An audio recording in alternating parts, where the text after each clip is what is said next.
October 2ರಂದು ನಗರದ ಬಿಡ್ಕಿಬೈಲ್ನಲ್ಲಿರುವ ಮಹಾತ್ಮ ಗಾಂಧೀಜಿಯವರ ಪುತ್ಥಳಿಗೆ ಮಾಲಾರ್ಪಣೆ ಸಲ್ಲಿಸಿ ಗಾಂಧಿ ಜಯಂತಿ ಹಾಗೂ ಲಾಲ್ ಬಹದ್ದೂರ್ ಶಾಸ್ತ್ರಿಯವರ ಜಯಂತಿಗೆ ಹಾಗೂ ವಿಜಯದಶಮಿ ಹಬ್ಬಕ್ಕೆ ಗುರುವಾರ ಸಮಸ್ತ ಜನತೆಗೆ ಸಂಸದ ವಿಶ್ವೇಶ್ವರ ಹೆಗಡೆ ಕಾಗೇರಿ ಅವರು ಶುಭಾಶಯ ಕೋರಿದರು. ಬಳಿಕ ಮಾತನಾಡಿದ ಅವರು, ಭಾರತೀಯ ಸನಾತನವಾದ ಹಿಂದೂ ಧರ್ಮದ ಸಂಸ್ಕೃತಿಯಲ್ಲಿ ವರ್ಷದಿಂದ ವರ್ಷಕ್ಕೆ ಜನರು ಉತ್ಸಾಹದಿಂದ ನಂಬಿಕೆ, ಶ್ರದ್ಧೆ ಮತ್ತು ಭಕ್ತಿಯಿಂದ ಆಚರಣೆ ಮಾಡುತ್ತಿದ್ದಾರೆ. ಈ ಹಬ್ಬದ ಮುಖಾಂತರ ದುಷ್ಟಶಕ್ತಿಗಳ ಸಂಹಾರಕ್ಕೆ ಶಿಷ್ಟಶಕ್ತಿಗಳು ಸಂಘಟಿತರಾಗಬೇಕು ಎಂದರು. ಈ ಸಂದರ್ಭದಲ್ಲಿ ನಗರಸಭೆ ಅಧ್ಯಕ್ಷೆ ಶರ್ಮಿಳಾ ಮಾದನ್ಗೇರಿ, ಉಪಾಧ್ಯಕ್ಷ ರಮಾಕಾಂತ್ ಭಟ್, ನಗರ ಮಂಡಲ ಅಧ್ಯಕ್ಷ ಆನಂದ್ ಸಾಲೆ, ರಾಘವೇಂದ್ರ ಶೆಟ್ಟಿ, ನಾಗರಾಜ್ ನಾಯ್ಕ್ ಸೇರಿದಂತೆ ಅನೇಕರು ಉಪಸ್ಥಿತರಿದ್ದರು.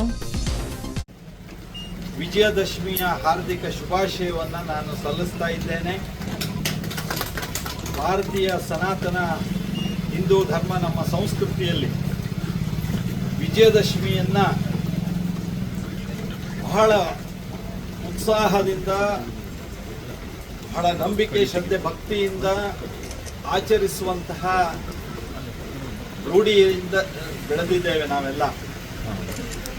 ವರ್ಷದಿಂದ ವರ್ಷಕ್ಕೆ ವಿಜಯದಶಮಿಯ ಮಹತ್ವ ಪರ್ವದ ಅರಿವು ಜನತೆಗೆ ಹೆಚ್ಚಾಗ್ತಾ ಇರುವಂಥ ಶುಭ ಸಂದರ್ಭದಲ್ಲಿ ನಾವು ಇವತ್ತು ಇಲ್ಲಿ ಸೇರಿದ್ದೇವೆ. ದುಷ್ಟಶಕ್ತಿಗಳು ನಮ್ಮಲ್ಲಿ, ನಮ್ಮ ರಾಷ್ಟ್ರದಲ್ಲಿ ನಮಗರಿವಿಲ್ಲದಂತೆ ನಮ್ಮ ಸುತ್ತಲೂ ನಿರ್ಮಾಣ ಆಗ್ತಾ ಇರೋದನ್ನು ನಾವು ಸದಾ ಕಾಲದಲ್ಲಿ ಕಾಣ್ತಾ ಇದ್ದೇವೆ.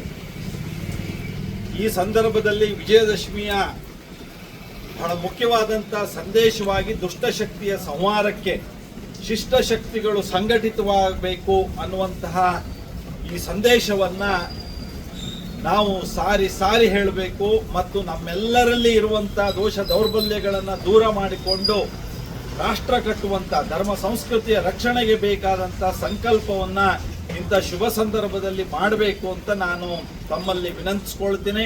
ವಿಜಯದಶಮಿ ದುಷ್ಟಶಕ್ತಿಯ ಸಂಹಾರಕ್ಕೆ, ಶಿಷ್ಟಶಕ್ತಿಗಳ ರಕ್ಷಣೆಗೆ ನಾವೆಲ್ಲ ಅಂತ ಒಂದು ಕೆಲಸದಲ್ಲಿ ಸಂಘಟಿತರಾಗಿ ತೊಡಕೊಳ್ಳೋಣ ಅಂತ ನಿಮ್ಮಲ್ಲಿ ಪ್ರಾರ್ಥಿಸ್ತೇನೆ. ವೀಕ್ಷಕ ಮಹಾಪ್ರಭುಗಳೇ, ನಮ್ಮ ಚಾನಲ್ ಅನ್ನು ಸಬ್ಸ್ಕ್ರೈಬ್ ಮಾಡಿ, ಶೇರ್ ಮಾಡಿ, ಪ್ರೋತ್ಸಾಹಿಸಿ.